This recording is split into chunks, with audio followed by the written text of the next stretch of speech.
Pela graça do Senhor, nós chegamos à mensagem 5, a última mensagem da conferência Geração Final. Aleluia! Nós somos uma geração bem-aventurada. Nosso Deus é um Deus que é a própria felicidade, a própria alegria. Somente nele há a completa alegria. E Deus nos criou para introduzir nele, que é a própria alegria. Ele nos supre em todos os sentidos, em todas as nossas necessidades. Tudo que o homem precisa, Deus, Ele é o nosso provedor. E assim que Ele criou o homem, no final do sexto dia, Ele viu tudo o que criara, disse, muito bom. Então Deus, Ele é a própria felicidade. Ele, quando terminou de nos criar, Ele estava em plena felicidade e nos criou no ambiente da felicidade. E no dia seguinte, o sétimo dia, Deus descansou de suas obras.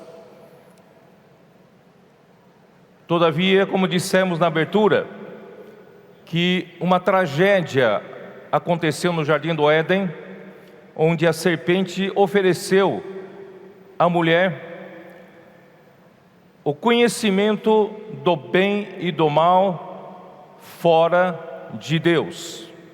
Até então o homem vivia de uma maneira muito simples, obediente, puro de coração, tinha a palavra de Deus como o seu alimento, a sua luz, a sua direção, a sua felicidade, tudo vinha pela palavra de Deus, e através de receber a palavra de Deus com simplicidade, o homem assim vivia.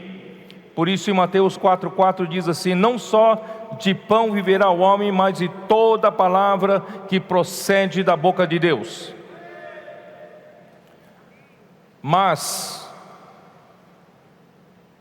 isso que a serpente ofereceu para o homem, fez o homem se desconectar de Deus.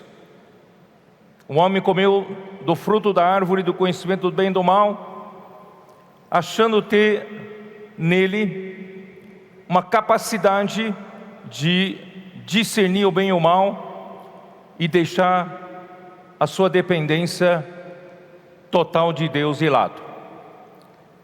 E assim o homem mergulhou em uma história lamentável e triste que dura até o dia de hoje. O homem vive debaixo de uma grande infelicidade, debaixo da corrupção que veio pelo pecado e veio pela morte. Toma conta da geração humana, angústia, aflição, exaustão, esgotamento, e o homem não tem esperança da verdadeira felicidade. Mas graças a Deus, o Filho de Deus, Cristo, foi enviado por Deus para pregar o Evangelho do Reino. Esse é o tema que nós estamos estudando no livro de Mateus. E será pregado este Evangelho do Reino a toda a terra habitada. Então virá o fim. Jesus, Ele foi enviado por Deus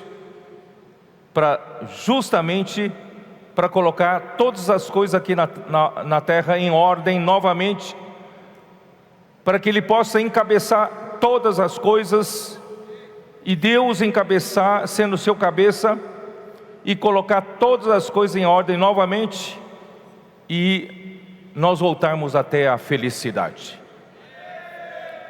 Ele veio na terra, pregou o Evangelho do Reino. O que ele encontrou aqui na terra são multidões como ovelhas sem pastor, aflitas, exaustas, sobrecarregadas, cansadas, angustiadas, como ovelhas sem pastor. E ele veio para pregar o Evangelho do Reino, começou a curar toda doença e enfermidade. E não só isso, ele convocou, ele chamou os 12 e enviou os 12 como apóstolos para pregar o Evangelho do Reino, porque ele sozinho não ia dar conta. E hoje, nessa conferência, Deus está convocando você para fazer parte desses apóstolos que são enviados para Deus poder, através de você, da pregação do Evangelho do Reino, Ele poder trazer o governo celestial aqui na terra novamente. Por isso Ele primeiramente convocou você para fazer parte da igreja, porque a igreja é a realidade do reino dos céus. E através da pregação do Evangelho, nós encontraremos pessoas de espírito contrito, de espírito arrependido, de coração quebrantado, e nós vamos, através do Evangelho do Reino, trazer essas pessoas para a casa de Deus, para a edificação. Esse é o trabalho que nós estamos fazendo, porque a igreja é o reino dos céus, a igreja é a realidade do reino dos céus, e aqui na vida da igreja a verdadeira felicidade. Todavia agora, depois da queda, a felicidade é conquistada, ela precisa de luta. Por isso Deus convoca também os vencedores. Os vencedores não são aqueles que estão acomodados, não são aqueles que estão confortavelmente instalados no mundo, são pessoas inconformadas com a situação desse mundo, pessoas inconformadas com a situação de corrupção, desastre, tristeza, angústia nesse mundo. São pessoas que choram, são pessoas que entram no reino sendo pobres em espírito. Nós começamos pelo caminho da felicidade, esvaziando-nos a nós mesmos, para Deus poder nos usar e nos encher para esse trabalho tão grandioso. Então nós vamos, nessa última mensagem, nós vamos falar sobre sirvo no descanso. Apesar de ser um trabalho difícil, árduo, a pregação do Evangelho, todavia Deus nos propôs que nós podemos servir no seu descanso. Ele nos convida para tomar o seu jugo. Ele aliviará a nossa carga e nós serviremos no seu descanso.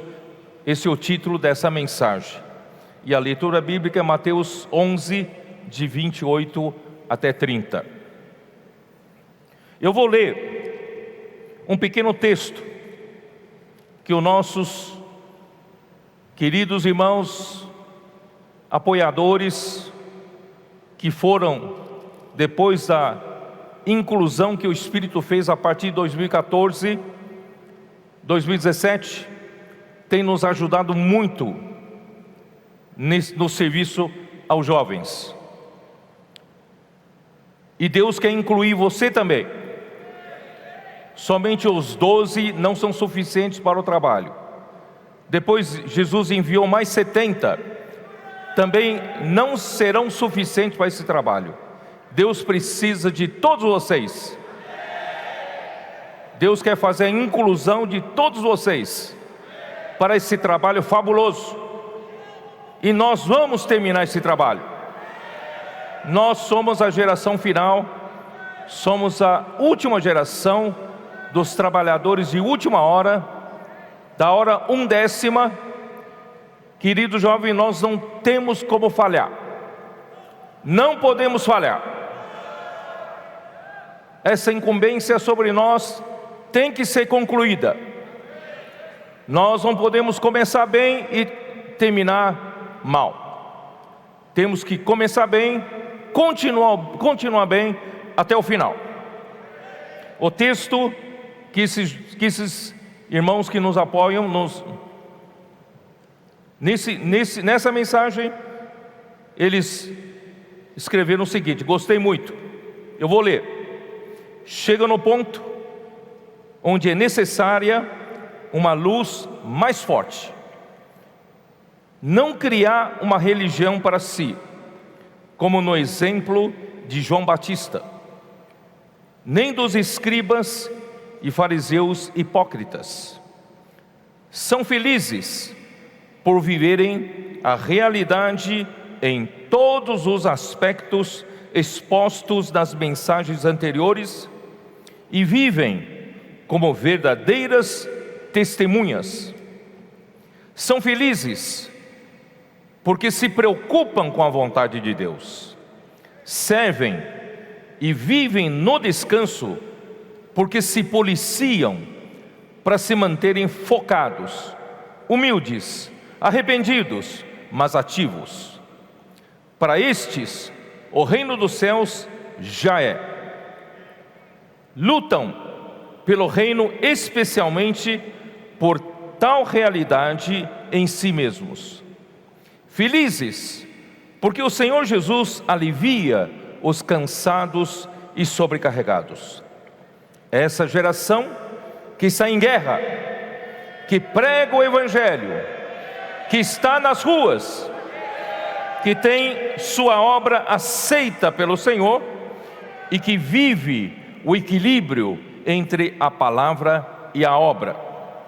São felizes porque estão tendo a oportunidade agora de experimentar na terra o que está preparado para a esfera celestial. Então eu já vou entrar diretamente no assunto. Supondo que vocês já passaram por 4 mensagens e passaram por tantos meses, desde a última conferência internacional da palavra profética, vocês já estão bem cientes daquilo que nós estamos falando. Então eu vou começar assim: não criar uma religião para si, porque nós somos seguidores do Cordeiro por onde quer que vá. Abre sua Bíblia em Apocalipse 14, versículo 4.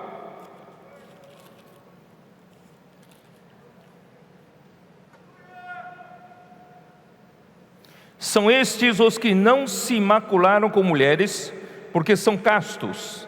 São eles os seguidores do Cordeiro por onde quer que vá. São os que foram redimidos dentre os homens, primícias para Deus e para o Cordeiro, e não se achou mentira na sua boca, não tem mácula. Então eu quero destacar especialmente essa frase: são eles os seguidores do Cordeiro por onde quer que vá. Irmãos, o sucesso na obra de Deus é seguir o Cordeiro. Durante todo o Antigo Testamento, Deus enviou profetas para o seu povo, para que profetizasse a respeito do Cordeiro. E toda a Escritura diz respeito a essa pessoa, ao Cordeiro, a Jesus Cristo. E nele está a vida eterna. Então, é o Cordeiro objeto da nossa busca. Durante todo o Antigo Testamento, era Cristo, era o centro de todas as profecias. Mas João Batista teve a felicidade de ser o último desses profetas. Pois quando João Batista surgiu, ele veio para introduzir o Cordeiro. Ele veio para introduzir Cristo, que todos os profetas do Antigo Testamento profetizaram. E finalmente, Deus o usou para batizar Jesus. E ele viu pessoalmente que o céu se abriu quando Jesus saiu das águas, o céu se abriu e uma voz que dizia, ele viu uma pomba, ele viu o Espírito descendo com uma pomba sobre Jesus, e uma voz que dizia do céu: esse é o meu Filho amado, em quem me comprazo. Queridos irmãos, o Cordeiro veio aqui na terra e começou o seu ministério, depois do batismo. E no dia seguinte, João estava com 2 dos seus discípulos e disse-lhes: eis o Cordeiro de Deus. E 2 dos seus discípulos seguiram o Cordeiro, e ele não. Irmãos, toda a história da economia de Deus, toda a história da Bíblia, é esperar pelo Cordeiro, e quando ele aparecesse, é para seguir o Cordeiro. Mas infelizmente, João Batista não entendeu, não o entendeu e acabou ficando. Então, queridos irmãos, há um perigo. Nós fomos muito agraciados nesses últimos 5 anos, muita palavra profética, e a palavra profética que se confirmam. O Espírito confirmava, o próprio Cristo confirmava, e muitas coisas aconteceram no nosso meio, muitos milagres, e todas as ferramentas que o Senhor havia dado por meio do ministério do irmão Dong, elas foram potencializadas. Elas fizeram um grande milagre entre nós. Nós que fomos chamados de o pequenino rebanho, um número pequeno de pessoas, com ações pequenas, com poder pequeno. Nós não tínhamos como influenciar esse mundo e concluir essa era. Mas aprove ao Pai, agradou ao Pai nos dar o seu reino. Aí chegou na pandemia 2020, Deus começou a mostrar para nós que a era mudou. A era dos 7 Espíritos chegou. A era do Apocalipse chegou. A era final, da conclusão da era, chegou. E nós fomos encarregados, como a última geração, para levar a cabo a conclusão da obra de Deus. E os milagres começaram a acontecer. A comportagem dinâmica se tornou uma ferramenta de muita eficácia. Embora ainda sejamos em torno de 300 homens nas ruas, comportores, trabalhando, mas as pessoas vinham brotar da terra em todos os lugares, do norte, o sul, leste, oeste do Brasil. Onde quer que o homem passava, tinha alguém perguntando: posso orar por você? E passando livros. Esse é um milagre. 300 homens dentro de um país de mais de 200 milhões de população. Que pode fazer? Mas Deus multiplicou o efeito. E não só isso. O Avança Jovem começou com meia dúzia de adolescentes no Maranhão. Isso se espalhou por todo o Brasil e todo o mundo. E hoje esses jovens estão agregando muitos adolescentes, até crianças, com o coração dispostos para saírem às ruas e pregar o Evangelho. Estão trazendo muitos desses jovens também para a formação do exército de jovens santos de Deus. Tudo isso é milagre, queridos irmãos. Aí nós começamos a falar sobre o cuidado, a rede de cuidado, a necessidade de nós colhermos essas pessoas que foram contactadas nas ruas para nós cuidarmos. Mas não sabíamos por onde começar. As irmãs, as mulheres foram mais rápidas. Logo formaram a rede de conectadas. E graças a Deus, finalmente o Senhor nos fez entender que cada igreja, cada região pode ter a sua central de acolhimento e rede de cuidados. Assim os comportores começaram a produzir contatos para a igreja contatar e cuidar. E logo, os irmãos das igrejas perceberam que também não podiam ficar de fora. Começaram a sair às ruas com essa frase que vem diretamente do trono de Deus: posso orar por você? E também estão produzindo muitos e muitos contatos, não só no Brasil, mas em todo o mundo. Queridos irmãos, quem que fez esse trabalho? É o Espírito, os 7 Espíritos. Deus fez esse milagre entre nós. E a palavra profética se cumpre. Cada palavra que saía em cada semana, ela era confirmada, ela se cumpria. Estamos muito felizes por esse ambiente todo, até o final de 2021. O Senhor fez milagres no nosso meio. Mas eu comecei a me preocupar. A preocupação é de que nós achamos que agora todas as coisas funcionam e ficamos confiando naquilo que funciona. Aquilo que funciona sem Deus pode não funcionar mais. Por isso, não vamos deixar nada disso formar uma nova religião. Nada disso deve formar um sistema para a gente confiar. Nós só confiamos no Cordeiro. Nós seguimos o Cordeiro. Para onde quer que vá, nós seguimos. A conferência internacional já vem. Terminada essa semana, queridos jovens, a semana que vem, na verdade, já começa a palavra da conferência internacional. Será a mensagem 1.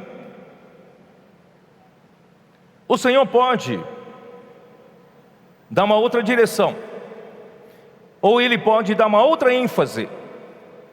Mas se você estiver acomodado na situação até agora estabelecida, você pode perder o trem da história. Por isso, irmãos, vamos continuar sendo humildes, simples, obedientes, amando, dedicando o nosso amor reverente à palavra. Vamos seguir de perto o Cordeiro. Eu já vejo esse perigo. Até que nós alcancemos toda essa situação maravilhosa que alcançamos no final de 2021. Nós éramos desesperados pela palavra. Nós praticávamos a palavra. Mas eu já vejo sinais de que alguns já estão deixando de acompanhar a palavra tão de perto. Porque já tem resultado no SEAP, já tem resultado na comportagem, já tem resultado no posso orar por você na sua igreja, nas conectadas, e nós passamos a confiar mais nessas ferramentas do que no próprio Senhor. Vamos seguir o Senhor, porque nele está as palavras da vida eterna. João 5, versículo 39. Examinais as Escrituras, porque julgais ter nelas a vida eterna, e são elas mesmas que testificam de mim. Contudo, não quereis vir a mim para terdes vida. Irmãos, os fariseus, os escribas, caíram em examinar as Escrituras sem seguir o Cordeiro, sem buscar o próprio Senhor, que é a própria vida. E nós não podemos, queridos irmãos, seguir todas essas direções que o Senhor nos deu e deixar de seguir o Cordeiro, porque nele, em Cristo, está a vida eterna. Vamos continuar sendo pobres em espírito. Vamos continuar sendo aquele que é contrito e humilde de espírito, usando Isaías 57, versículo 15, na versão King James atualizada, um espírito contrito e humilde, para receber um novo ânimo, o quebrantado de coração, e receber um alento, o de coração arrependido. E o Senhor dará atenção e estima a este ontem, né? Todos os irmãos que me antecederam falaram muito sobre isso.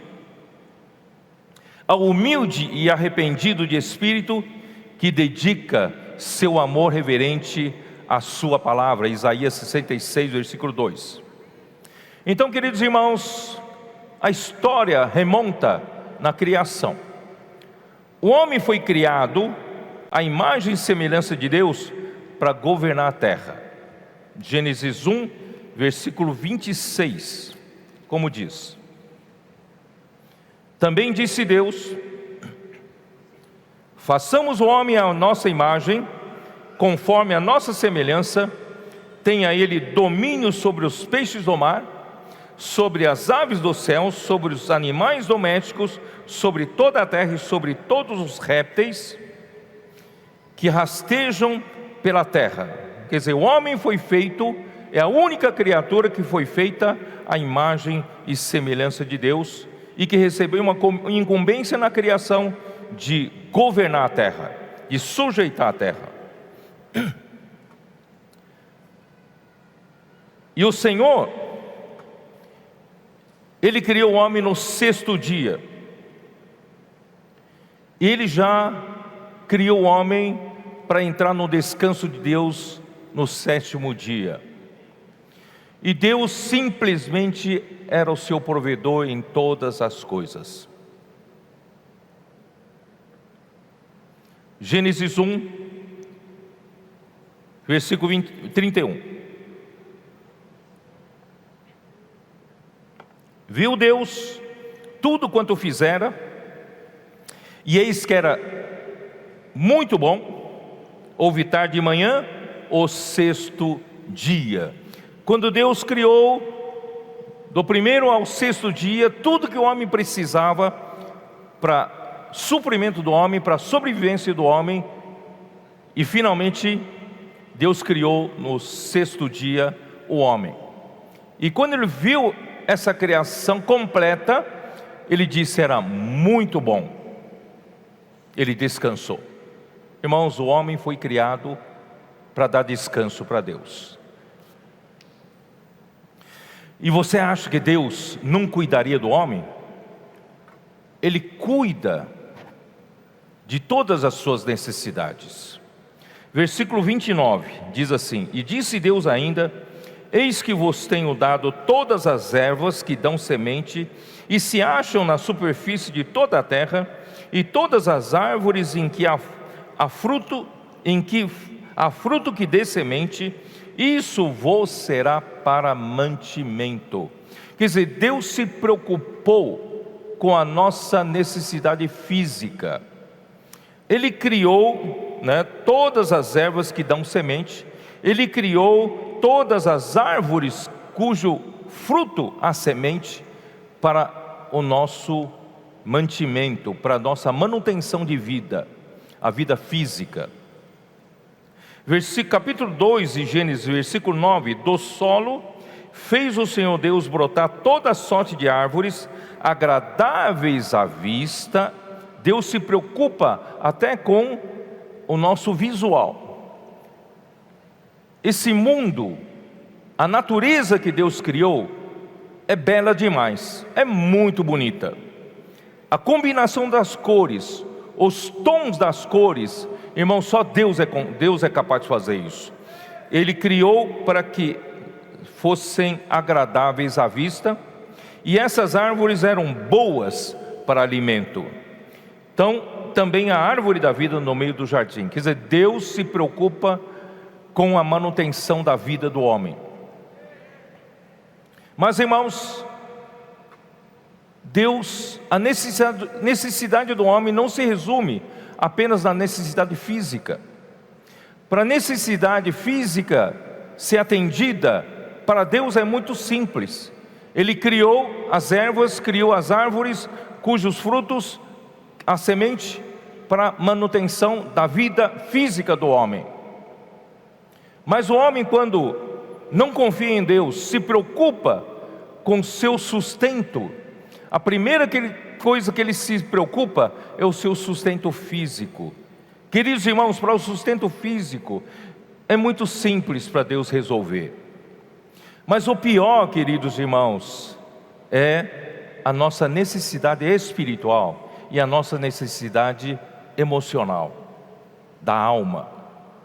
Se isso você percebe, eu vou voltar a ler com vocês Mateus 4,4. Vamos lá. Quando Jesus disse essa palavra, não era apenas para responder à tentação de Satanás, mas essa palavra é uma verdade desde o começo da criação do homem. Jesus, porém, respondeu: está escrito, não só de pão viverá o homem, mas de toda a palavra que procede da boca de Deus. Quer dizer, o pão é a manutenção física da vida do homem, Deus consegue resolver fácil. Mas, e a nossa alma, e a necessidade emocional, e a necessidade espiritual, quem vai atender essa necessidade? O homem pode ter pão de cada dia, mas se o homem não for atendido na sua necessidade emocional, ele pode cair em depressão, pode viver viver angustiado, sem esperança, sem expectativa de vida, sem motivação, sem alegria. Irmãos, Deus precisa não só atender a nossa necessidade física, é muito mais difícil para Deus atender a nossa necessidade da alma, psicológica. E muito mais, Deus quer atender a nossa necessidade espiritual. E Cristo é o pão da vida. Quem já leu o Salmo 119? É o salmo mais longo do livro de Salmos. O Salmo 119 destaca a importância da palavra de Deus. Mas você pode ver que o capítulo longo de Salmo 119 é para dizer para você que a palavra de Deus atende todas as suas necessidades psicológicas. Volte a ler de novo. Você vai ver que Deus se preocupa com a sua necessidade psicológica e a palavra de Deus atende todas as suas necessidades. Amém? E na conferência internacional próxima, eu ainda vou falar sobre mais um aspecto que a palavra atende à necessidade do nosso relacionamento para a edificação da igreja. Não vou entrar ainda nesse assunto hoje, nós vamos entrar depois. Portanto, irmãos, Deus ele se preocupa com o homem em todos os aspectos. Todavia o homem comeu da árvore do conhecimento do bem e do mal, passou a não depender mais de Deus com a simplicidade do seu espírito. Ele perdeu o espírito contrito, ele perdeu o espírito esvaziado, pobre em espírito. Ele foi confiar na capacidade do discernimento do bem e do mal. E o homem caiu em quê? Jeremias 17:5, dá uma olhada. Jeremias 17:5.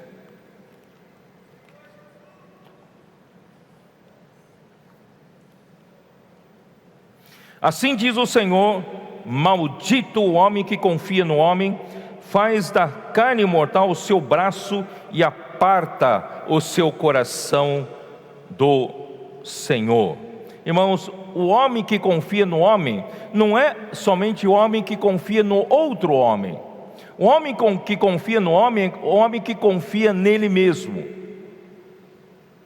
E faz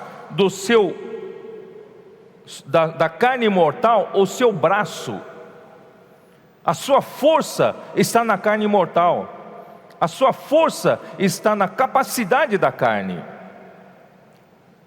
E qual é o seu fim? Porque será como um arbusto solitário no deserto, que não verá quando vier o bem. Antes morrerá nos lugares secos do deserto, na terra salgada e inabitável.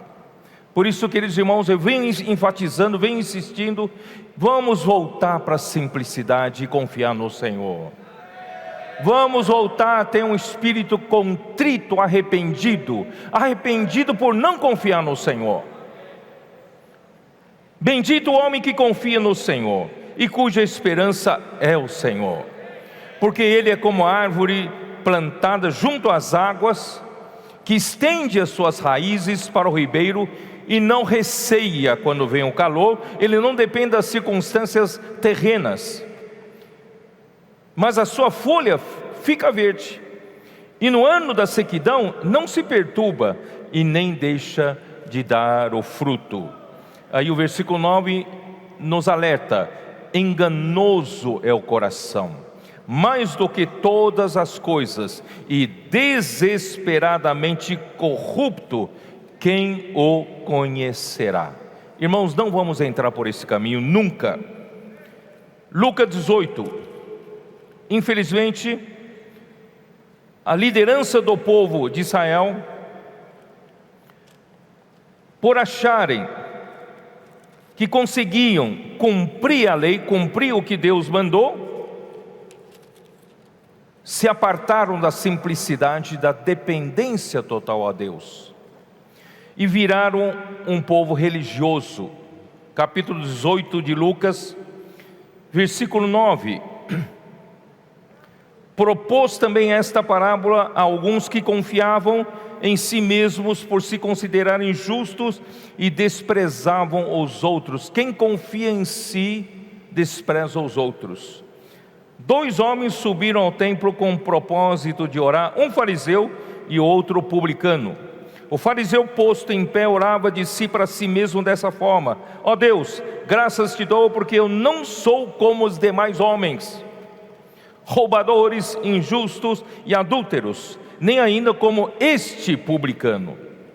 Jejuo 2 vezes por semana e dou o dízimo de tudo quanto ganho. O publicano, estando em pé longe, esse tinha o espírito contrito e arrependido. Não ousava nem ainda levantar os olhos ao céu, mas batia no peito dizendo: ó Deus, sê propício a mim, pecador. Irmãos, quem dos dois voltou justificado para sua casa? O de espírito contrito. Por isso, jovens, vamos trilhar pelo caminho da bem-aventurança. Quando Deus chamou o povo em Êxodo 19 e tirou-o do Egito,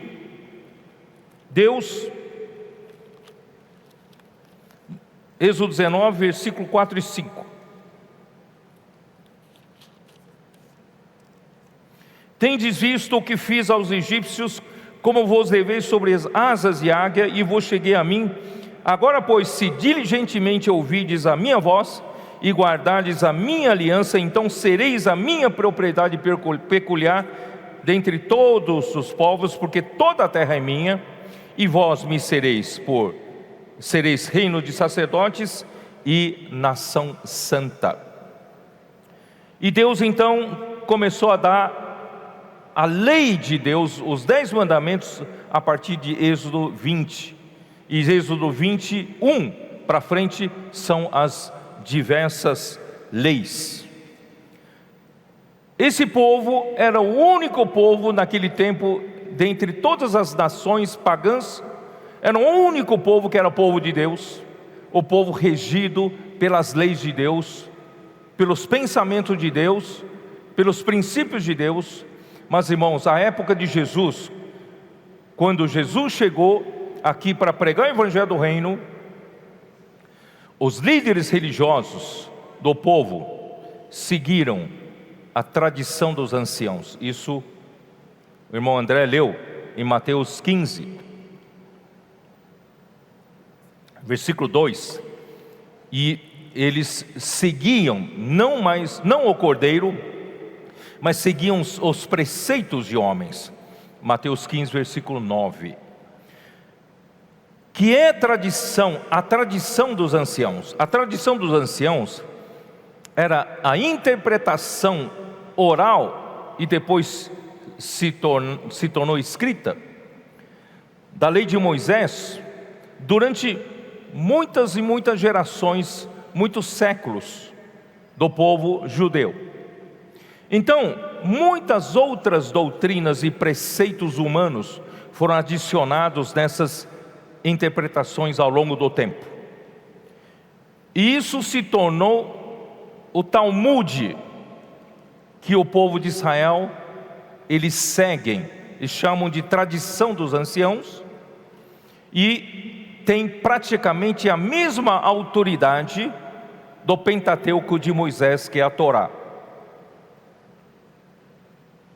Por isso, irmãos, assim se perde a direção certa. Os fariseus se tornaram opositores de Cristo quando este veio, chegaram a conspirar contra Jesus em como lhe tirar a vida, em Mateus 12, versículo 14. Irmãos, quando se perde a essência de servir a Deus com simplicidade e pureza, e deixa de seguir a sua palavra com fé e obediência, irmãos, resulta-se em uma religião morta que se opõe contra Deus. Irmãos, esse é o alerta que eu lanço para vocês. Com todas essas bênçãos que o Senhor nos deu nesses 5 anos, não vamos fazer nenhuma dessas coisas a nossa religião nova. Vamos continuar simples, amando a palavra profética, seguindo o Cordeiro para onde quer que vá. Você sabe que o vento, ele sopra para onde quer. Você nunca sabe de onde o vento vem e qual é o próximo passo dele, para onde ele vai. Assim é todo nascido do Espírito. Nós não seguimos a nossa tradição, nós seguimos o Espírito. Nesse ano de 2022, o Espírito tem que ter liberdade para soprar para onde quer. E para onde ele for, nós vamos atrás.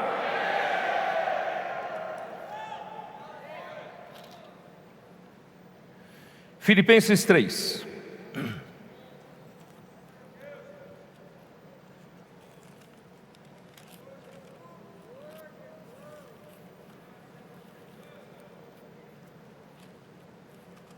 Senhor Jesus. Filipenses 3, vou ler a partir do versículo 3.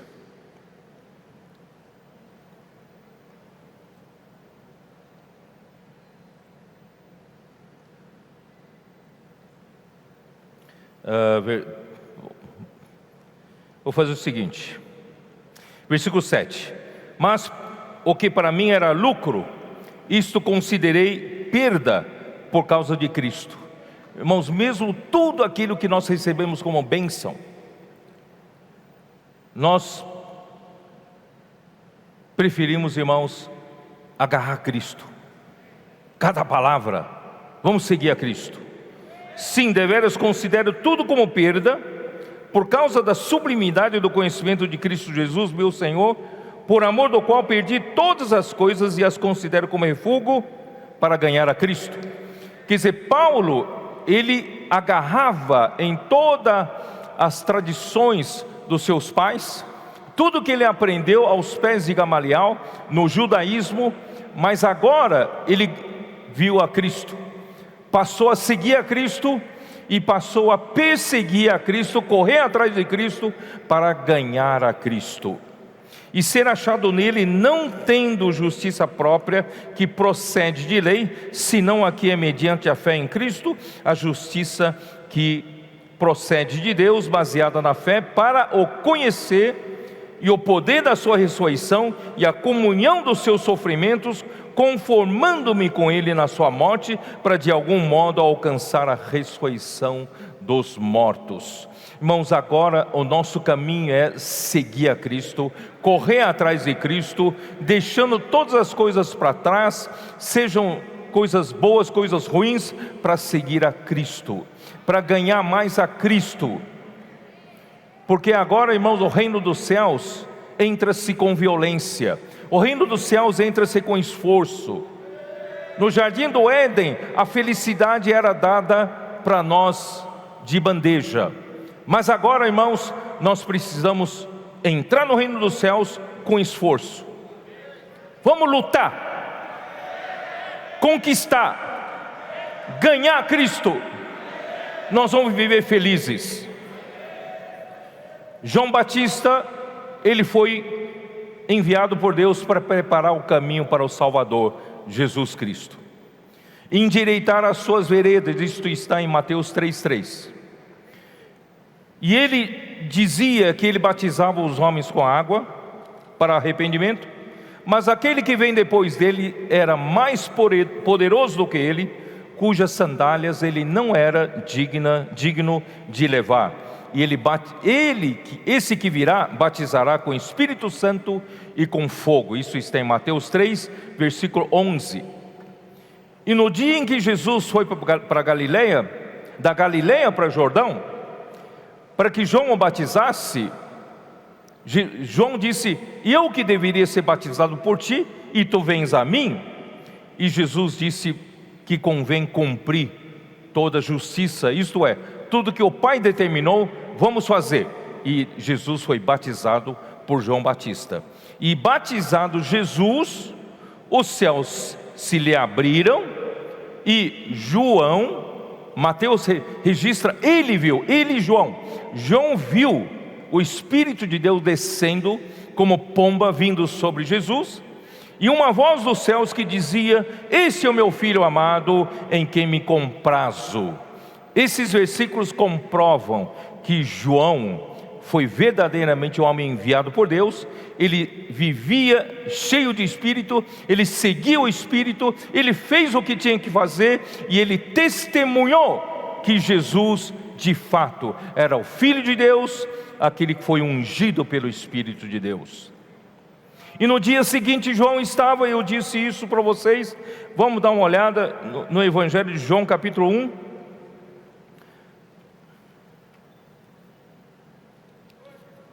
Senhor Jesus.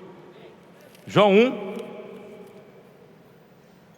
Faço questão de ler com vocês, embora eu tenha falado, mas é bom vocês saberem onde está. Versículo 35. No dia seguinte, estava João outra vez na companhia de 2 dos seus discípulos, e vendo Jesus passar, disse: eis o Cordeiro de Deus. Os 2 discípulos, ouvindo dizer isto, seguiram Jesus. Irmãos, essa história começa até agora tem sido uma história de vitória de João Batista, uma história maravilhosa de alguém que foi grandemente usado pelo Espírito por Deus. Mas nesse momento foi dada uma oportunidade para João poder entrar no reino dos céus. Foi dada a oportunidade para João também seguir a Jesus, mas ele não seguiu nesse dia.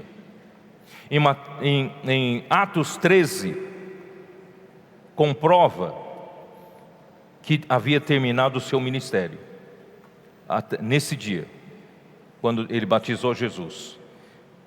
Atos 13, 25. Mas ao completar João a sua carreira, dizia: não sou quem supondes, mas após mim vem aquele cujos pés não sou digno de desatar as sandálias, né? Então, aqui podia confundir as pessoas. Se ele continuasse com o seu ministério, as pessoas já estavam confundindo que João era o Cristo. Ele precisava explicar que João não era o Cristo. Portanto, irmãos, era o momento dele sair de cena e seguir a Cristo, certo? Mas, irmãos, eu acabei lendo,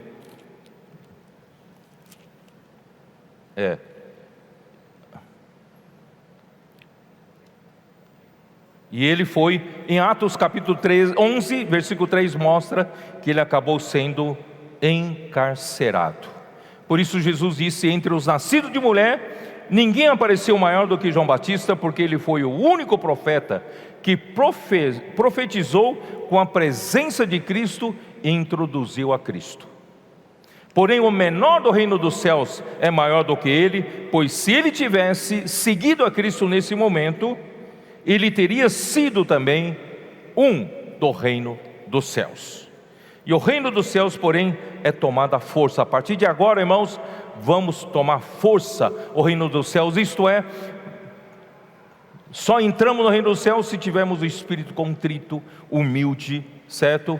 E nós voltamos à nossa simplicidade e obediência para entrar no reino dos céus. Foi nesse contexto, irmãos, que Jesus convocou todos os que estavam cansados e sobrecarregados. Vamos dar uma olhada em Mateus 11. Mateus 11. Esse é o tema dessa mensagem. Mateus 11, versículo 28. Vinde a mim todos os que estáis cansados e sobrecarregados, e eu vos aliviarei. Sabe quem são esses que Jesus estava dizendo que estavam cansados e sobrecarregados? Quem são? São todos esses que desviaram-se no caminho de Deus e tomaram o caminho de uma religião. E eles continuam sendo zelosos por Deus, continuam com o coração de servir a Deus, porém sem discernimento. E o caminho de servir a Deus, irmãos, dessa forma, é só cansaço, é só fadiga. Irmãos, graças a Deus, nós estamos encontrando o caminho de servir a Deus no descanso. Ele diz assim: tomai sobre vós o meu jugo, e aprendei de mim, porque sou manso e humilde de coração, e achareis descanso para a vossa alma. Ele não disse assim: vem para cá, vem para mim, que eu vou tirar todo o cansaço. Não, ele fala: vem para mim e toma o meu jugo, porque o meu jugo é suave, o meu fardo é leve. Eu soube que os 400 jovens ontem tiveram oportunidade de ir às ruas.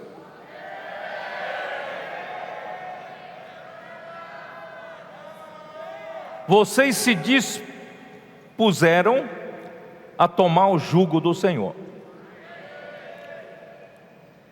Vocês receberam convite do Senhor para tomar o seu jugo, e vocês saíram para: posso orar por você, não é? E fazer o que Jesus faria aqui na terra, mas Ele precisou usar você ontem, porque Jesus fisicamente não está mais aqui na terra.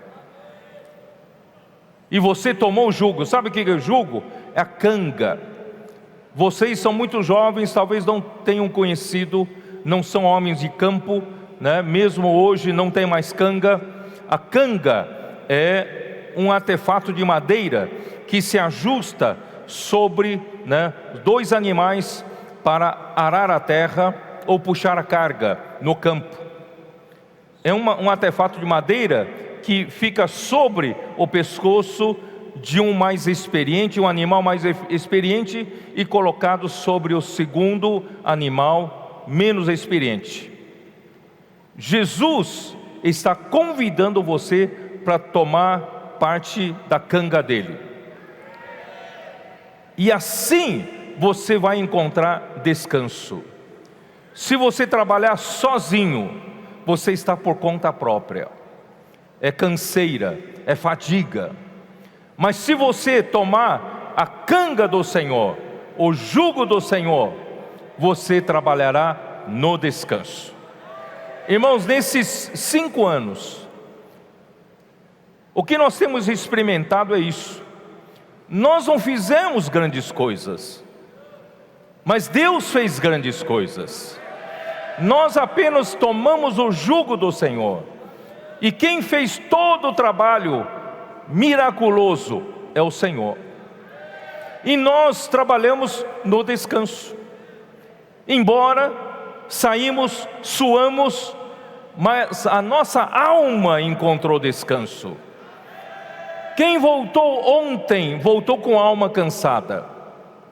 Acho que todos vocês que voltaram ontem da pregação do Evangelho, voltaram com o coração descansado, com a alma descansada, porque vocês tomaram o jugo do Senhor. Daqui para frente, jovens, vamos trabalhar até a volta do Senhor no descanso. E você sabe qual é o foco no nosso Senhor Jesus? O foco dele, irmãos, é para fazer a vontade do Pai. O foco de Cristo é trazer o reino de Deus aqui na terra, e que a vontade de Deus seja feita aqui na terra como é feita no céu. Mateus 6, 9 e 10. Vamos dar uma olhada. Tenha sempre a sua mente de que Cristo tem esse foco. O foco dele é fazer a vontade do Pai. Versículo 9: portanto vós orareis assim: Pai nosso que estás nos céus, santificado seja o teu nome, venha o teu reino, faça-se a tua vontade, assim na terra como no céu. Esse é o foco de Cristo, tá? Mateus 7, versículo 21. Nem todo o que me diz Senhor, Senhor entrará no reino dos céus, mas aquele que faz a vontade de meu Pai que está nos céus. Irmãos, o foco de Jesus não está em agradar A ou agradar B, ele está em fazer a vontade de Deus. Mateus 12, versículo 50.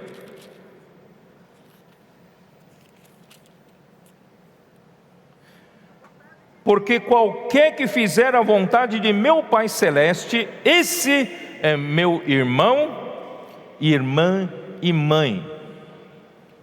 Queridos irmãos, parece cruel ele não reconhecer a sua mãe, seus irmãos, suas irmãs. Mas irmãos, aqui indica que ele está focado. Jesus é focado. E nós aqui precisamos ser focados. Focados em fazer a vontade de Deus. Focados em trazer o reino de Deus aqui na terra. Para que a vontade de Deus possa mais uma vez ser feita aqui na terra como é feita no céu. João capítulo 6. João 6, versículo 38. Porque eu desci do céu, não para fazer a minha própria vontade, e sim a vontade daquele que me enviou. Irmão, tudo que eu faço, irmãos, eu faço é para fazer a vontade de Deus. Eu devo ter esse mesmo foco. Por exemplo, os irmãos que coordenaram a conferência de geração santa, e me perguntaram se eu podia dar uma palavra na abertura, e depois também fazer uma outra coisa. Eu falei para eles, eu sou apenas um soldado de Deus, eu faço o que Deus achar melhor, para fazer a sua vontade aqui na terra. Eu não estou sendo modesto, dizendo eu sou um soldado, eu sou apenas um soldado. Irmãos, de fato, eu só quero ser um canal pelo qual a vontade de Deus possa ser feita. Assim como Jesus tinha esse foco, nós precisamos ter esse foco. João capítulo 5, versículo 19. Então lhes falou Jesus: em verdade vos digo, que o Filho nada pode fazer de si mesmo, senão somente aquilo que viu fazer o Pai, porque tudo o que este fizer, o Filho também semelhantemente o faz. O Filho não tem autonomia para fazer nada de si mesmo.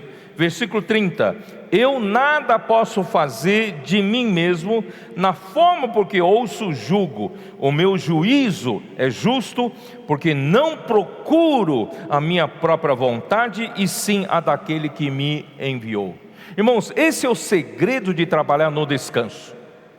Você não está aqui se desgastando para fazer a sua própria vontade. Você não está aqui lutando para conquistar aquilo que você quer conquistar, não. Estamos aqui, irmãos, é para fazer só a vontade de Deus.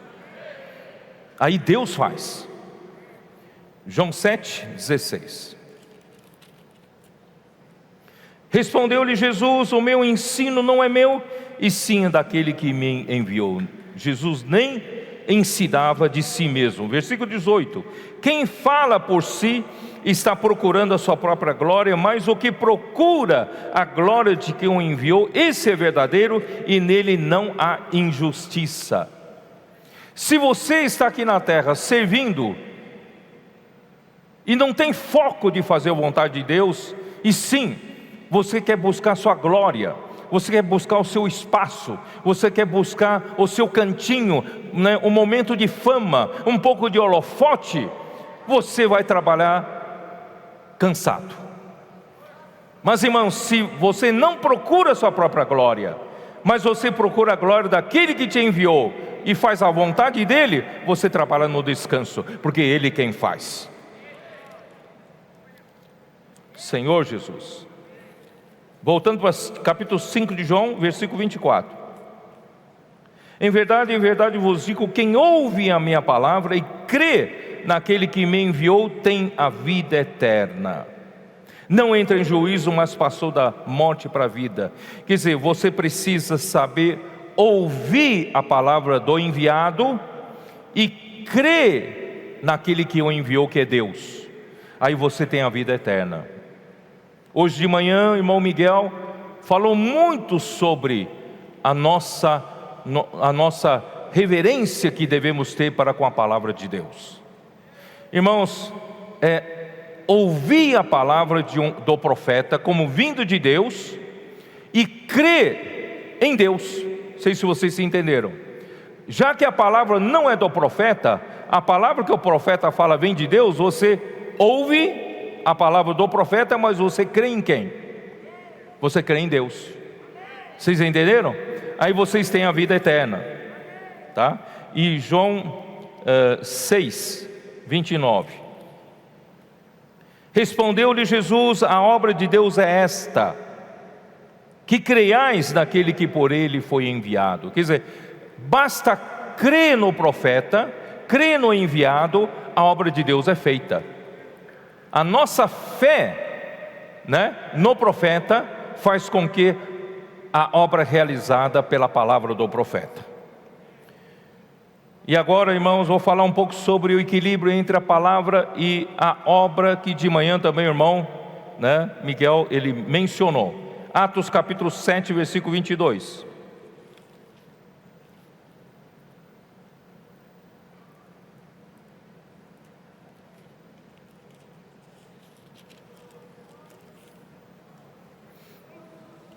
E Moisés foi educado em toda a ciência dos egípcios, e era poderoso em palavras e obras. Ele era poderoso em palavras e obras. Lucas 24.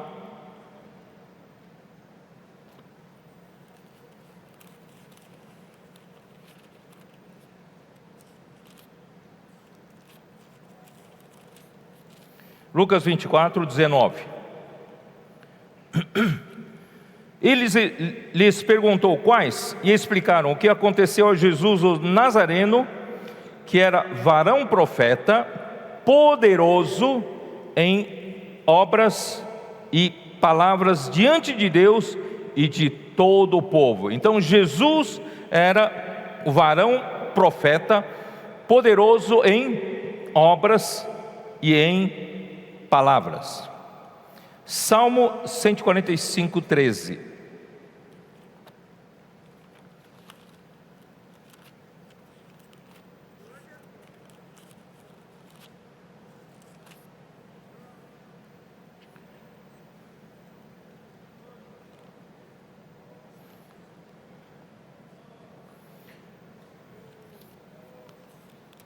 Não vamos já direto para, só não ganhar um pouco mais de tempo, vamos para Isaías 55, 10 e 11. Porque assim como descem a chuva e a neve dos céus, e para lá não tornam, sem que primeiro reguem a terra, e a fecundem, e a façam brotar, para dar semente ao semeador, e pão ao que come. Assim será a palavra que sair da minha boca, não voltará para mim vazia, mas fará o que me apraz, e prosperará naquilo para que a designei. Irmãos, a palavra de Deus não pode sair vazia e não produzir fruto, não produzir um resultado. Então a palavra que sai da boca de Deus, ela tem que voltar para Deus com resultados. Então a palavra não pode ficar sem obra. A palavra e obra tem que andar juntas. Por quê? Porque a palavra de Deus é sempre uma ordem. Quando Deus fala, Ele espera que a palavra que saiu da boca dele seja executada como uma ordem. E quando você executa a obra acontece porque o próprio Deus realiza a obra. E assim volta para Deus e faz o que Deus designou para cada palavra. Tá? Então, irmãos, não podemos nos enganar achando que a vida da igreja é uma escola de teologia, onde nós ficamos aprendendo a palavra, aprendendo versículos, a Bíblia, e nós não produzimos a obra que Deus precisa para fazer a vontade de Deus. Os fariseus e os escribas, com a sua religião, não produziam nada para Deus, não produziam fruto para Deus.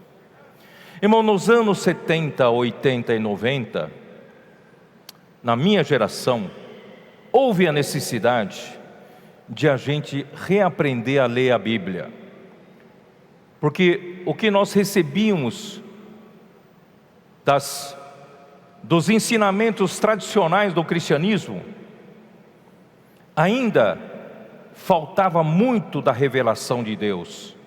Os ensinamentos não eram tão adequados. Então nós tivemos que reaprender a leitura da Bíblia nos anos 70, 80, 90.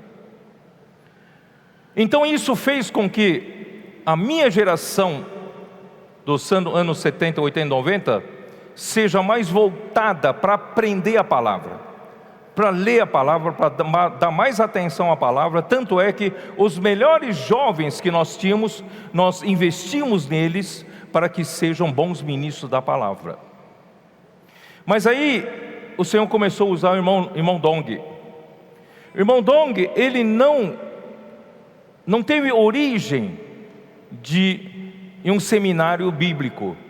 Ele era um homem de negócio e se converteu, e o Senhor começou a trabalhar nele e começou a usá-lo aqui na obra, aqui na América do Sul.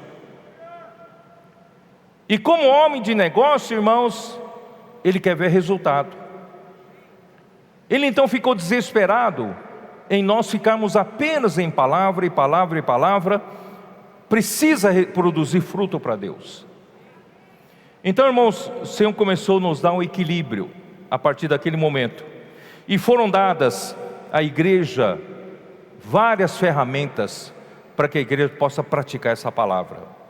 A editora, o jornal Árvore da Vida em 89, o Expolivro, o SEAP, os colportores, e agora a colportagem dinâmica, Avança Jovem, Ministério das Mulheres, Rede de Cuidado, pregação do Evangelho por parte da igreja, com o Posso Orar por Você. Isso, irmãos, fez com que nós saíssemos em apenas acumular a palavra, acumular conhecimento, e nós passamos a aplicar a palavra para executar a obra de Deus. Então eu espero que vocês sejam uma geração, irmãos, que tenham esse equilíbrio. De um lado, amem muito a palavra, valorizem a palavra, conheçam a palavra, se aprofundem na palavra, mas ao mesmo tempo vocês são simples em praticar a palavra, em ouvir e colocar em operação. André Miller, em 1800 e alguma coisa, ele escreveu que os tesouros da palavra profética foram destrancados para a igreja em Filadélfia, que tem pouca força, em Apocalipse 3, 7 e 8. Irmãos, de fato, o Senhor destrancou os tesouros da palavra profética para nós, sem falsa modéstia. Irmãos, o Senhor está ministrando para o seu povo, não só para nós, Ele está ministrando para o seu povo, através de nós. A palavra profética está aqui. Eu não digo isso por orgulho, eu digo isso porque de fato é. Embora nós não mereçamos isso, mas Deus reuniu condições na consolidação da igreja em Filadélfia. As condições básicas estão reunidas aqui.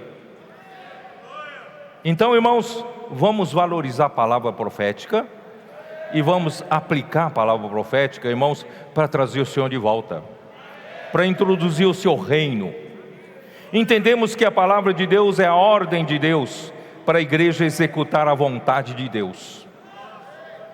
Quando a igreja acolhe com fé e simplicidade e a pratica, a palavra por si só opera eficazmente em quem crê. Isso, irmão Ami fez questão ontem de destacar em 1 Tessalonicenses capítulo 2, versículo 13. Dessa forma, irmãos, a igreja cumpre a sua missão de pregar o Evangelho conforme a sua palavra. Isso está em Marcos 16, vamos lá ver? Marcos 16, 15.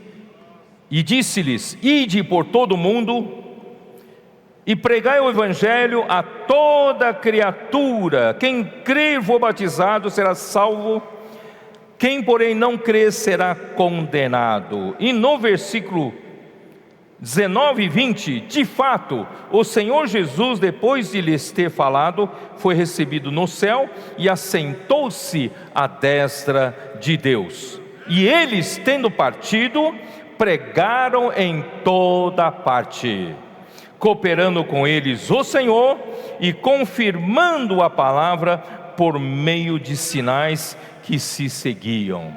Por isso, irmão, nós trabalhamos no descanso, porque é muito simples, irmão, nos dias de hoje. Hoje nós temos a palavra profética, graças a Deus, e basta nós ouvirmos e cremos e praticarmos segundo a palavra, com simplicidade. Aí o próprio Senhor vem e confirma a palavra, e a palavra acaba sendo executada para fazer a vontade de Deus. Por isso, irmão, nós trabalhamos no descanso. Grandes coisas o Senhor tem feito no nosso meio, mas sem muito cansaço, não é? Nós estamos descansados.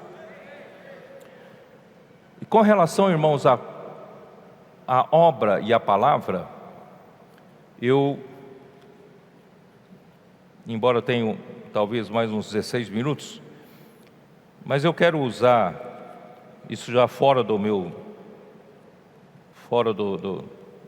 esboço. Eu quero explicar para vocês, já que vocês são jovens, estudiosos, né? Eu quero comentar uma coisa com vocês. Dá uma olhada em Efésios capítulo 1, versículo 19. Vou falar um pouquinho de ciência, pode?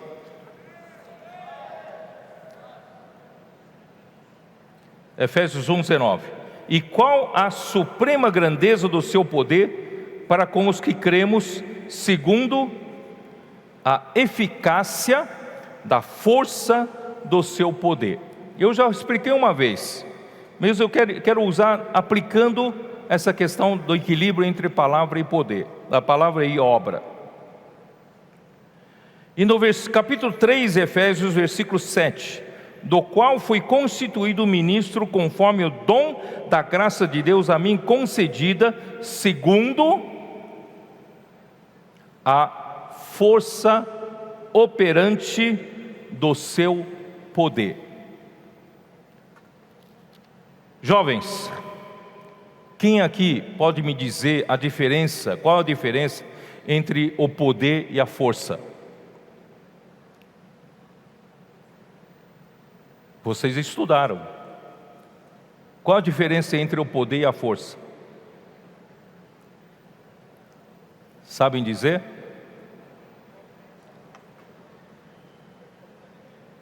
Discutem um pouco entre vocês. Pega os conhecimentos. Você faltou nessa aula? O poder é a capacidade de executar um trabalho, mas é capacidade. A força já é o poder que transformou, pela capacidade que tem, na aplicação de uma força para a execução de um trabalho. Não entenderam nada, né? Por exemplo, quem aqui tem carro? Não muitos, né? Os homens gostam de carro, né? Seu carro, quanto mais potente, melhor. Qual é a potência do motor do seu carro? De onde veio a palavra potência? A potência é poder. Sabia disso ou não? A potência é poder. Qual é o poder que tem o seu carro, o motor do seu carro, de executar o trabalho? Se o seu carro é leve, um carro, né, de 1 tonelada, motor 1.0 chega, basta. Mas se o seu carro for pesado de 1,5 toneladas, quem sabe você precisa de um motor de 6 cilindros, ou um 4 cilindros com turbo, ou 6 turbo, ou V8. Isso é potência. Mas, irmão, se você tiver um motor com potência e você não executa, você não anda, para que serve esse motor com potência? Quem é agricultor sabe que gasta muito dinheiro hoje na agricultura em equipamentos. Aqueles equipamentos pesados, um motor, irmão, um trator hoje, um trator grande, já custa R$1 milhão. E tem uma potência no seu motor. E nenhum agricultor é tão bobo comprar um trator de R$1 milhão com uma potência no seu motor, com o poder que tem o seu motor, e não fazer o quê? O trabalho do trator. Esse trator, né, pode ajudar em arar a terra, pode ajudar em adubar, pode em plantar, pode ajudar em bombear água, pode ajudar a fazer tantas coisas. Isso é aplicar a potência em força e gerar o trabalho. Não sei se vocês entenderam o que eu quero dizer.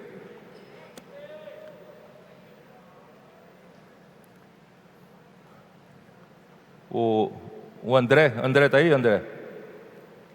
André, você... Não, André Oliveira, né? Você deve entender o que eu quero dizer, né? O trabalho,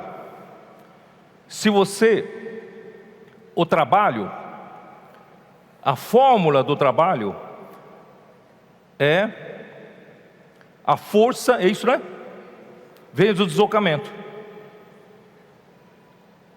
Se você tem poder, não aplica força, você não realiza nenhum trabalho. O que é trabalho? Aqui está um corpo com massa. Eu aplico a força e desloco essa garrafa. Eu realizei um trabalho. Vocês estão entendendo? Eu realizei um trabalho.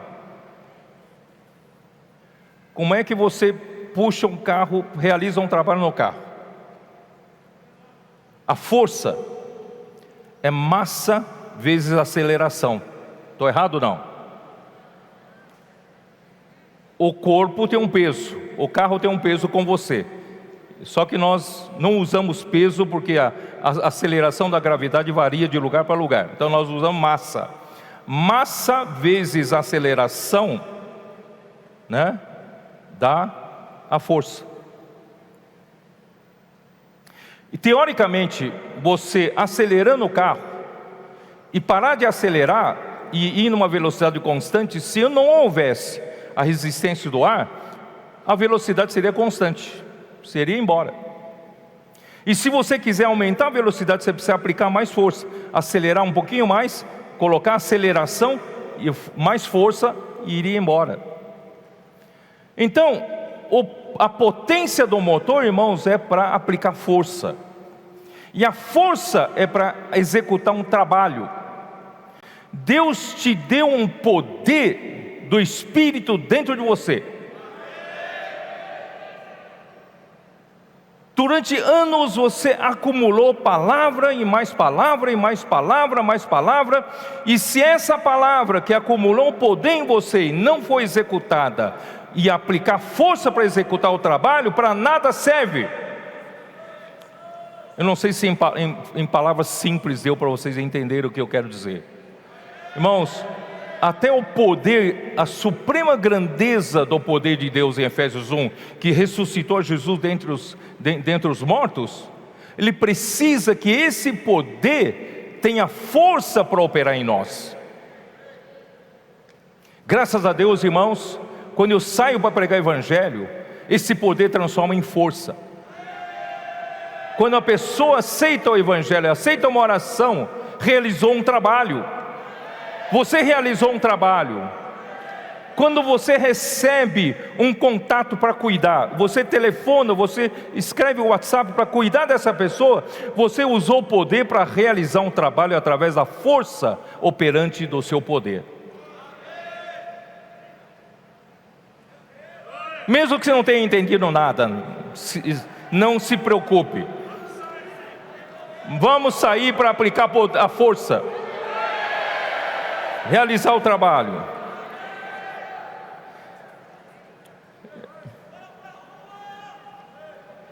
Ó Senhor Jesus. Irmãos, eu só quero terminar dizendo duas coisas. Primeira coisa, hoje o irmão Miguel mencionou Hebreus. Eu vou dizer novamente. Irmãos, Hebreus 3 nos dá um exemplo negativo de uma geração que Deus tirou com braço forte do Egito. Essa geração foi rebelde, essa geração foi incrédula, murmuradora. Essa geração não entrou no descanso de Deus, não entrou na boa terra de Canaã. Deus teve que levantar a geração nova. Irmãos, hoje Deus está levantando uma geração nova, que é a geração final.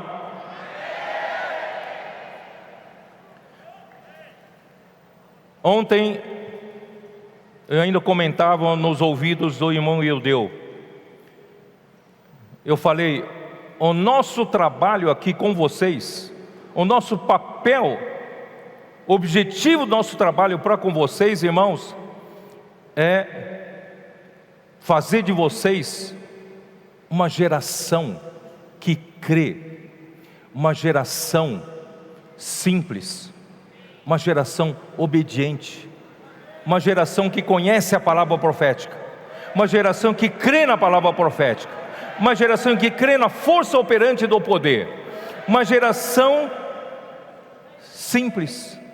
Irmão, na minha geração houve, infelizmente, alguns muito complicados, cabeça grande, questionadora, né? Conhece muito, faz pouco. Mas, irmãos, agora na sua geração, nós temos uma geração equilibrada, uma geração que aprecia a palavra, uma geração que crê na palavra, uma geração simples, simples com a liderança, simples com o Senhor, simples com a palavra, para praticar a palavra, é obediente. Irmãos, aí está a benção. O Senhor vai poder voltar, e vocês vão formar esse exército que vai trazer o Senhor de volta, e vocês vão trabalhar no descanso, porque quem vai fazer essa obra será Deus, não nós, não temos força para isso. Portanto, queridos jovens, eu tenho outras coisas para falar, mas não vou falar mais, vou terminar por aqui. Eu quero crer que o Senhor está finalmente levantando a segunda geração que vai entrar na boa terra de Canaã. Os da primeira geração, como eu, não precisa se desesperar, porque Josué entrou, Caleb entrou. Aqueles que tiverem um outro espírito vão entrar, e vocês da geração final, vocês vão proporcionar para Deus essa força, para Deus poder usar vocês para operar, pregar o evangelho, trazer, o reino de Deus de volta. Deus abençoe vocês. Ó Senhor Jesus, vamos concluir essa era, geração final. Nós não podemos falhar. Vamos trazer o reino de Deus de volta aqui na terra. Amém.